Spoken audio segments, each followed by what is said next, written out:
Perfecto. Cuando vos me digas, Seba, empiezo, ¿eh? Que no te veo. Ya está grabando, Flor. Bueno, bien, entonces vamos a empezar con el último TP de la práctica de Petro, en donde vamos a ver dos grandes tipos de metamorfismo, que son el de contacto, también denominado térmico, y el metamorfismo dinámico. Bien, empecemos por el metamorfismo de contacto. Seguramente ya habrán visto en la teórica que es un tipo de metamorfismo que tiene una escala local. Si pueden ver en este diagrama, esa barrita larga equivale a 1 kilómetro.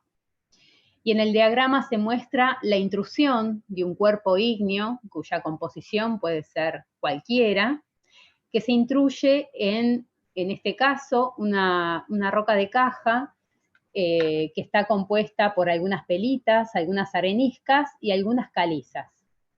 Entonces, el efecto que genere la intrusión de este cuerpo ígneo sobre la roca de caja, ¿sí?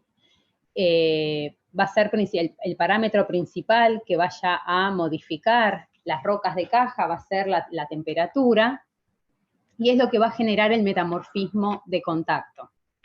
¿Por qué? Porque va a haber un contraste justamente de temperatura entre el cuerpo intrusivo y la roca de caja que se va a encontrar relativamente más fría, entre comillas. Y es un proceso que va a estar, o que va a ocurrir y ocurre generalmente a baja presión, ¿sí? A profundidades someras. Es por eso que vamos a encontrar dentro del diagrama presión-temperatura a las facies de metamorfismo de contacto ubicadas en la base del diagrama, ¿sí? A lo largo del eje X, que es el que contiene el eje, representa el eje de la temperatura, con presiones, si se fijan, menores a 0.2 gigapascales. Ahora bien, vamos a poder ver que cuando la roca de caja, ¿sí? Tiene una composición más silicoclástica, vamos a poder desarrollar un metamorfismo de contacto de tipo isoquímico. Eso quiere decir que la composición química del protolito se va a mantener a lo largo de las transformaciones metamórficas y la roca metamórfica resultante va a tener una composición química global equivalente a la del protolito. Mientras que en caso, podemos también tener casos de metamorfismo de contacto en donde la composición del protolito, la composición química del protolito, vaya a ser diferente de la roca metamórfica resultante de este tipo de metamorfismo. En ese caso se dice que el metamorfismo es aloquímico. Vamos a ver entonces primero cuáles son las rocas que se forman a partir del metamorfismo de contacto isoquímico, que son los hornfels. Se denomina hornfels a una roca metamórfica generada por un metamorfismo de contacto, en donde el protolito puede ser cualquier tipo de roca, ¿sí? Puede ser una pelita, puede ser una roca metamórfica, puede ser también una roca ígnea, aunque eso va a ser menos probable. Y las texturas que podemos encontrar en muestra de mano van a poder ser porfiroblásticas, granoblásticas, por ahí en menor medida podremos apreciar una textura diablástica. Algo importante del metamorfismo de contacto es que es un proceso, un conjunto de procesos que no generan una foliación, a diferencia de lo que vimos para el metamorfismo regional. Y esto se debe a que el parámetro que predomina en las transformaciones es la temperatura. Es decir, si nosotros encontramos rocas foliadas, como estamos viendo en las fotos de aquí abajo, las rocas de acá abajo, esa estructura no se generó por el metamorfismo de contacto en sí mismo, sino que es un rasgo heredado del protolito. Por ejemplo, puede ser una filita, una pizarra, un esquisto. Los que sufran metamorfismo de contacto, entonces retienen todavía el rasgo de la foliación.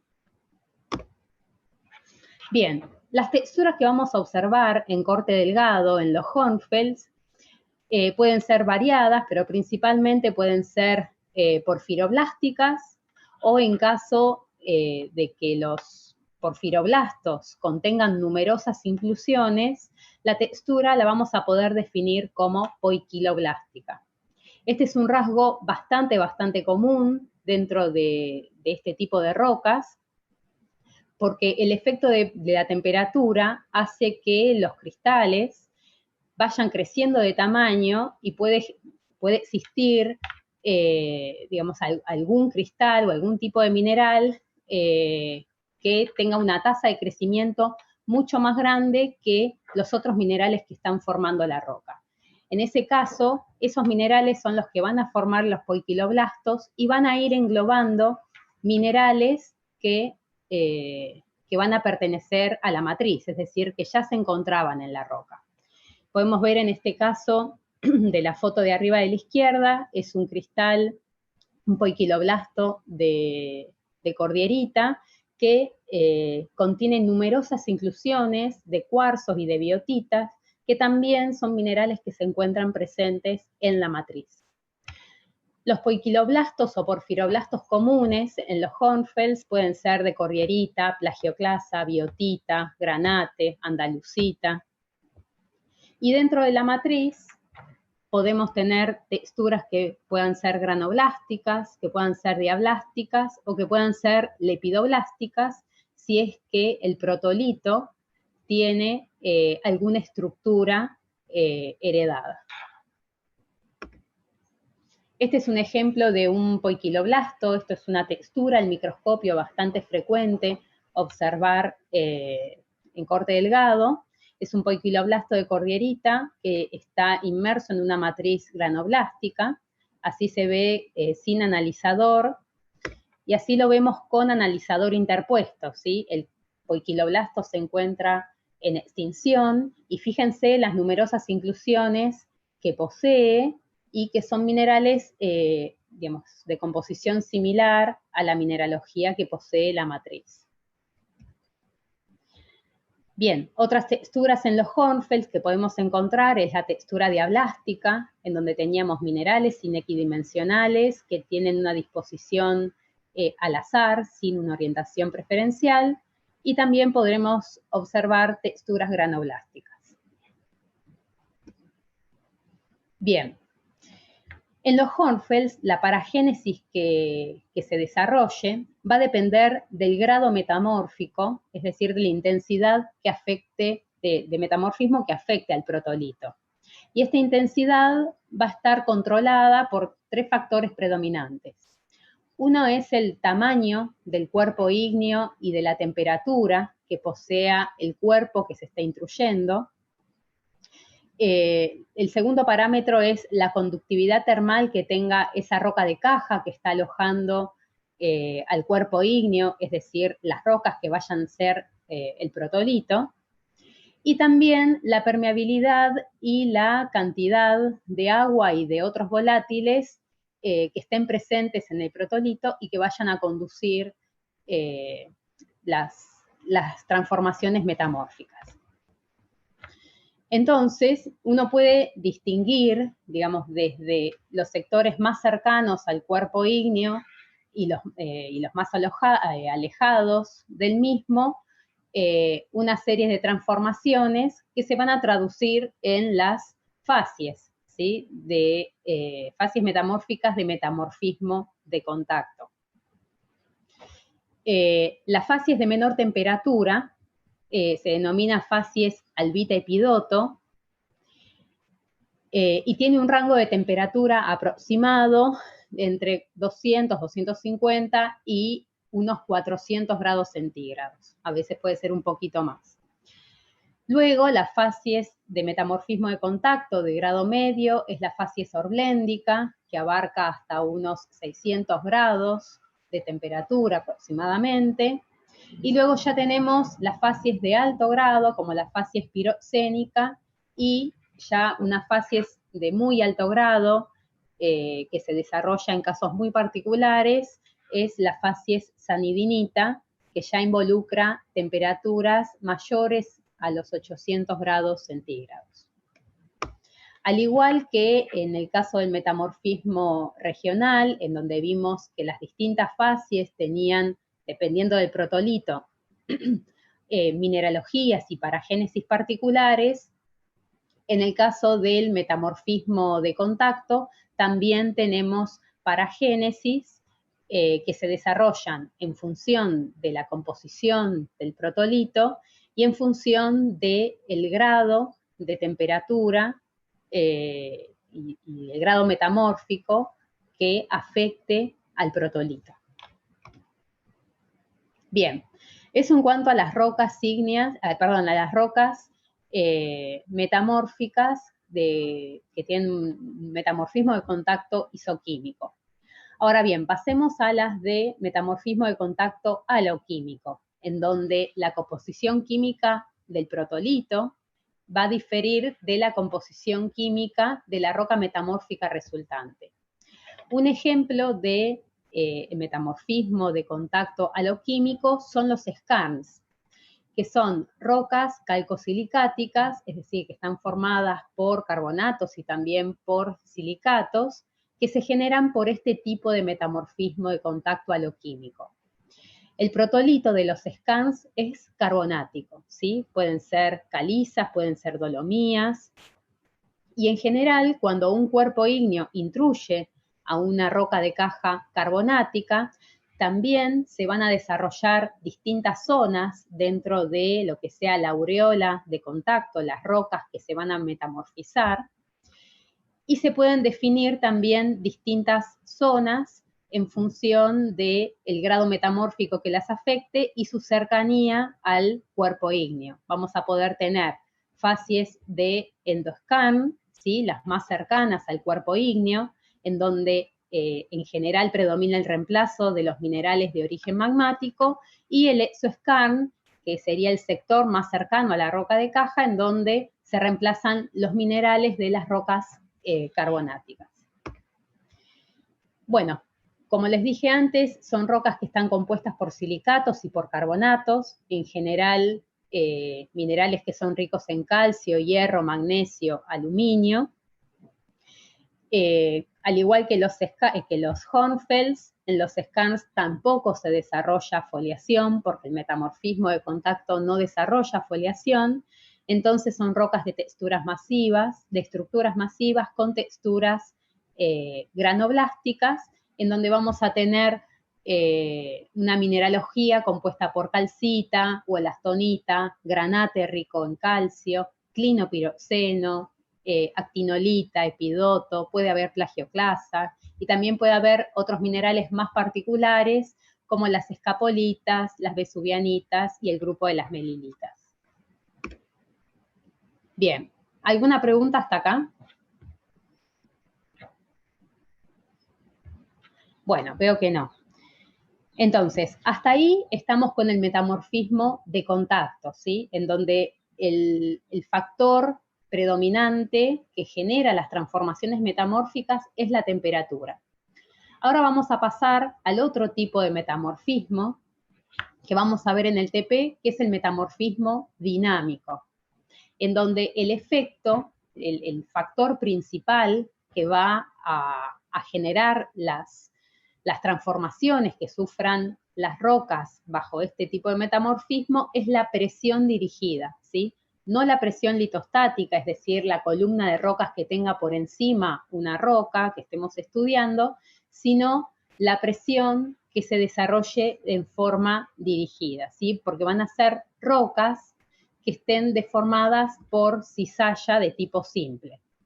Y el resultado que vamos a obtener en este caso no es la blastesis, ¿sí? De los minerales, sino que vamos a tener una reducción del tamaño de grano de los minerales que ya existen en las rocas.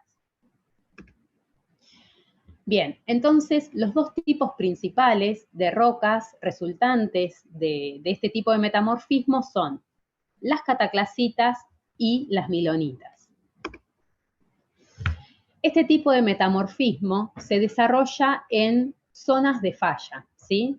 zonas que pueden ser límites entre distintos terrenos, fallas que tengan un orden o una escala regional, en donde en la superficie terrestre, ¿sí?, vamos a poder tener en los primeros pocos kilómetros dentro de la corteza el desarrollo de jaboncillo de falla y la pulverización de la roca, ¿sí?, dentro de lo que es la deformación frágil.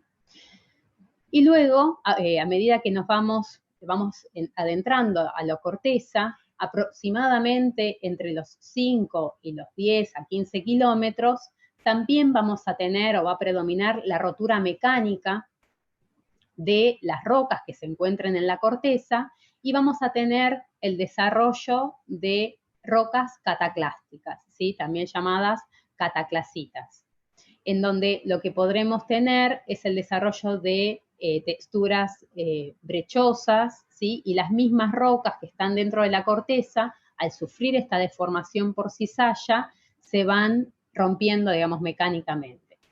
Y a medida que seguimos adentrándonos en la corteza, ya mucho más profundo, en general por debajo de los 10, 15 kilómetros, pero bueno, esto va a depender de la zona en donde se esté desarrollando esta falla y del gradiente geotérmico que tenga la zona en donde se encuentre la falla, van a empezar a predominar mecanismos de deformación que ya no van a ser frágiles, como en el caso de las cataclasitas, sino que van a ser de carácter dúctil y que va a dar lugar al desarrollo de las milonitas, en donde las rocas se van a deformar, van a parecer como que se van a estirar, pero no llegan a romperse de forma frágil.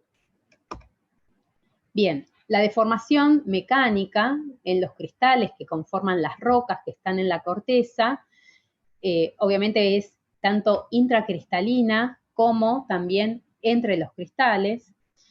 Y lo importante también, al igual que en el metamorfismo de contacto, es que el protolito, tanto de las cataclasitas como de las milonitas, puede ser cualquier tipo de roca.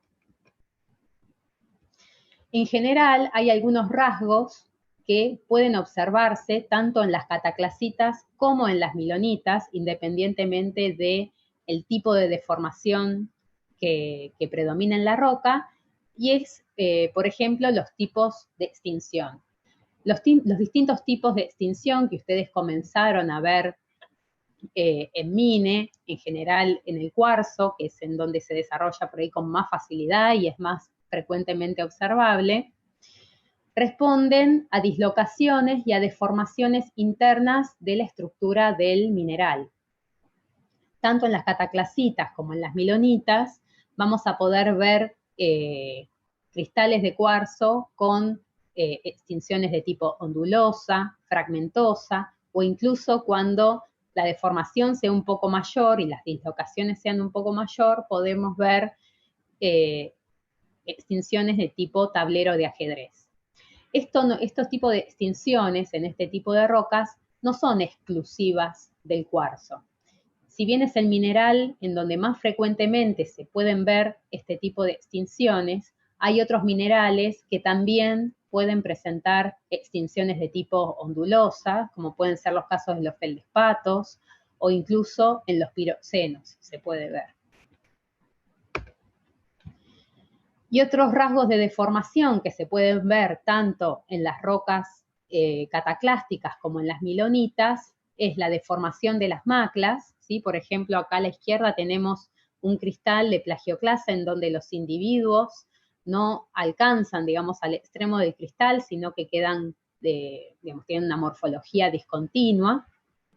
Y también en los protolitos, tanto para las milonitas o como las cataclasitas que sean de composición granítica, podemos tener el desarrollo de mirmequitas, como se ve en la foto de acá arriba, y de pertitas, como se ven, digamos, en el cristal que tiene un color de interferencia gris, más claro, y en el porfiroclasto que se encuentra acá abajo con estas delgadas pertitas que se ven como hilos alineados en el cristal en extinción.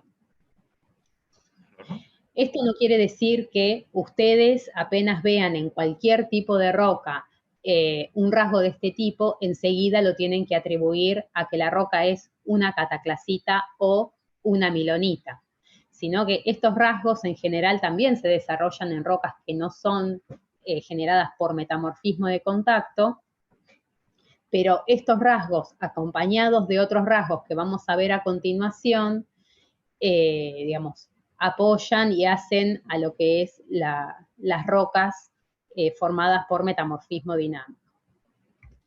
Flor, Sí. una consulta de lo anterior.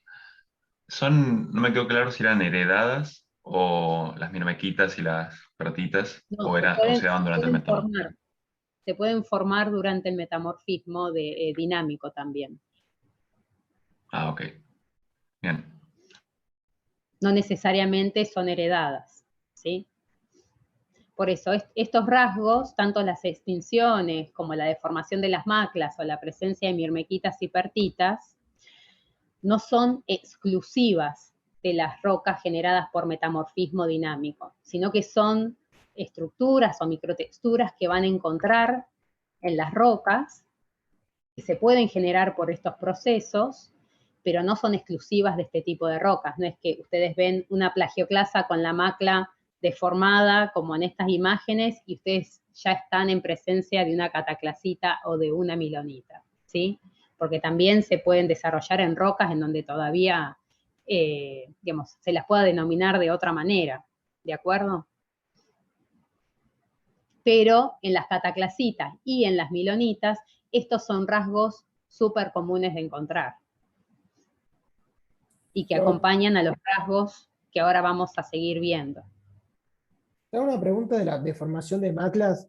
Habíamos visto antes una macla que se llamaba macla en peine y era muy parecida. ¿Esa macla en peine se forma por deformación o no necesariamente? ¿Vos decís la macla de la cordierita? Sí, No, la de la cordierita no necesariamente, tengo entendido. Son más, o sea, si bien acá el dibujo parece bien triangular, la macla de la plagioclasa tiene una morfología que puede ser confundible, pero es un poquito diferente. No tiene una morfología tan triangular. ok, gracias.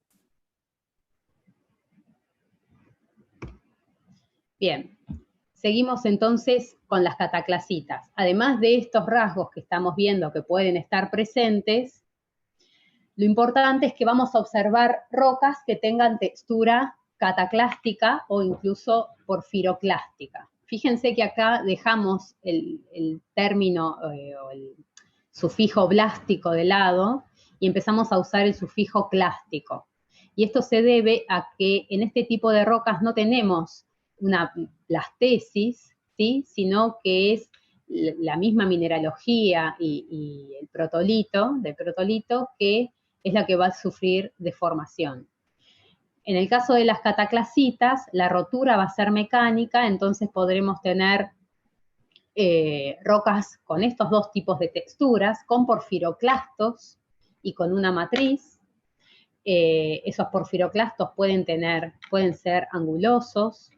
La matriz puede tener la misma composición de esos porfiroclastos y también de la roca, digamos, del protolito.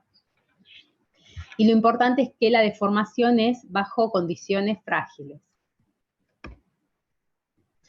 En tanto, las rocas miloníticas son rocas que se van a desarrollar bajo una deformación de tipo dúctil, en donde vamos a tener el desarrollo de una foliación, que se la denomina foliación milonítica. También la misma mineralogía del protolito es lo que se va a deformar, y vamos a tener la presencia de ciertas estructuras que se denominan estructuras de fluxión, que se desarrollan justamente a partir de la deformación dúctil de la roca y de la recristalización dinámica bajo esta cizalla que está siendo impuesta en la roca. En las milonitas también vamos a poder tener la textura porfiroclástica, ¿sí? En donde tengamos porfiroclastos de mayor tamaño, que pueden ser granates, plagioclasas, feldespato alcalino, cuarzo también, que sean de mayor tamaño y que tienen un comportamiento más rígido, tienen mayor rigidez respecto de los minerales que van a conformar la matriz. Entonces se presentan de mayor tamaño que aquellos minerales que sufrieron la deformación por cizalla, recristalizan dinámicamente y generan, digamos, forman parte de la matriz y generan la foliación que se observa en la matriz. Algunas de las estructuras de fluxión que uno puede encontrar en las milonitas son, por ejemplo, las cintas de cuarzo o los porfiroclastos de forma sigmoidal, ¿sí? Que también desarrollen sombras de presión. En el caso de las cintas de cuarzo, ustedes pueden ver acá la morfología de cintas, ¿sí? Que están compuestas por cristales de cuarzo que a medida que actúa la cizalla se van deformando, ¿sí? Respondiendo a estos esfuerzos de cizalla. En el caso de los porfiroclastos sigmoidales, tenemos estas formas, ¿sí? Como lenticulares, que también se van adaptando y van sufriendo recristalización conforme actúa la cizalla, y muchas veces en los costados de estos porfiroclastos se suelen ubicar zonas en donde la deformación o el esfuerzo, mejor dicho, es menor, y allí puede ocurrir lo que es la recristalización dinámica de minerales de la matriz que puedan tener un tamaño un poquito mayor a lo que es la matriz en general. Esto es lo que se denomina sombras de presión. Otras estructuras de fluxión que podemos encontrar son porfiroclastos que tengan formas también sigmoidales y que se deforman producto de la cizalla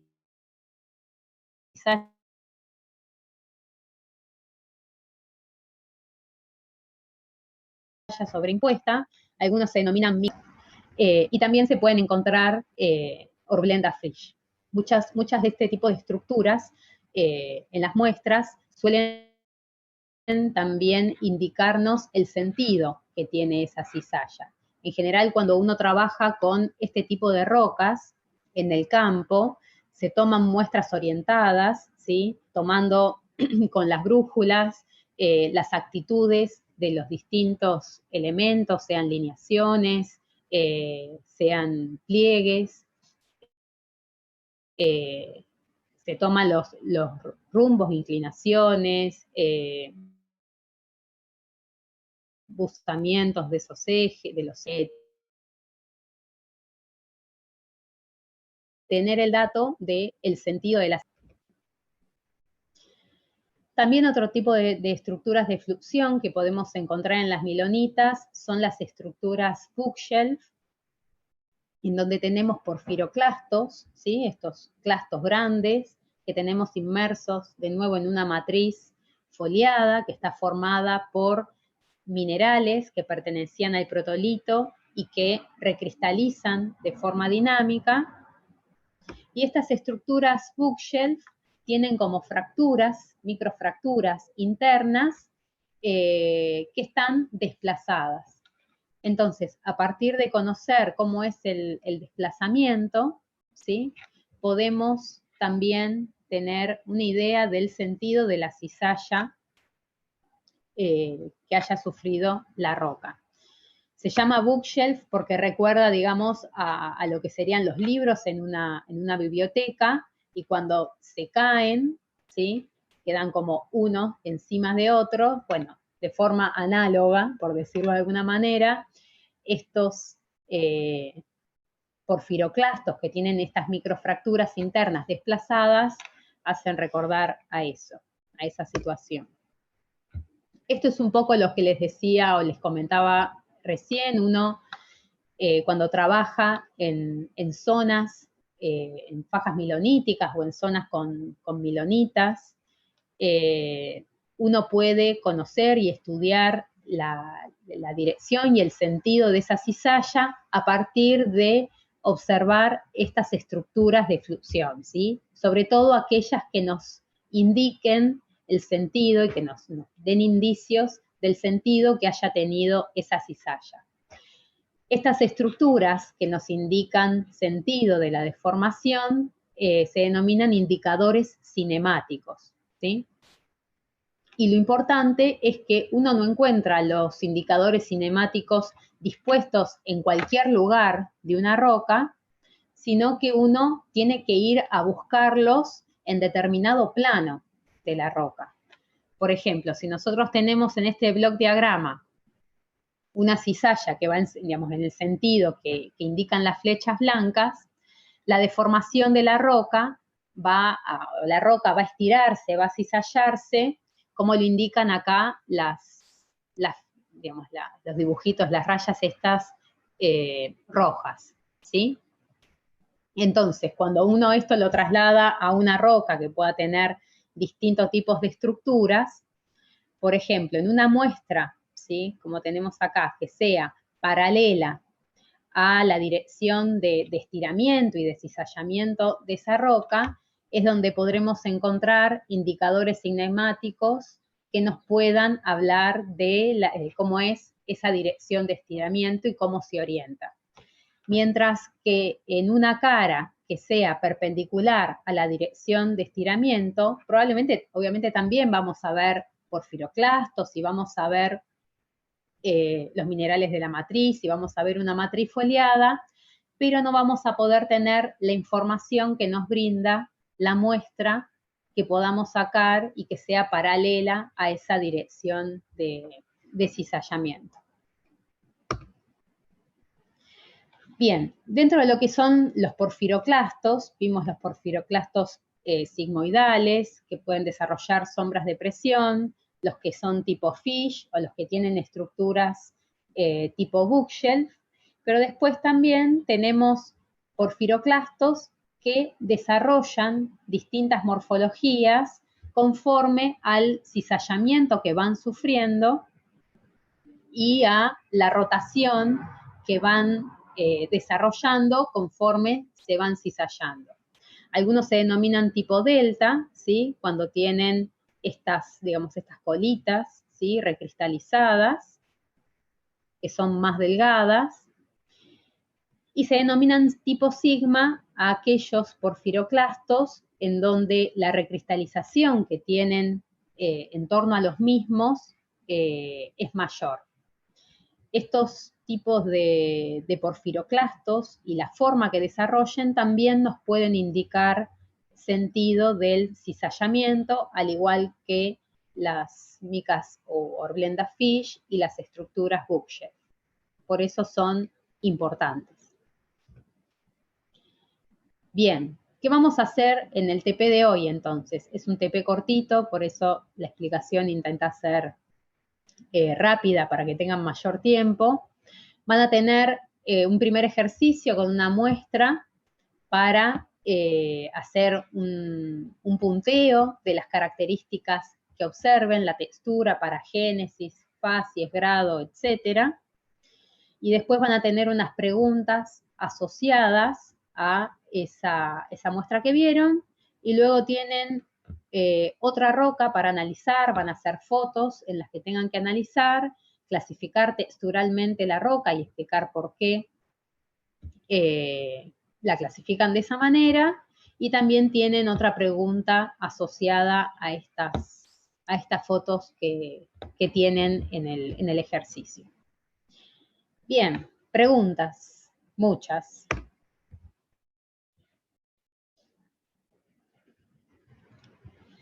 O ninguna.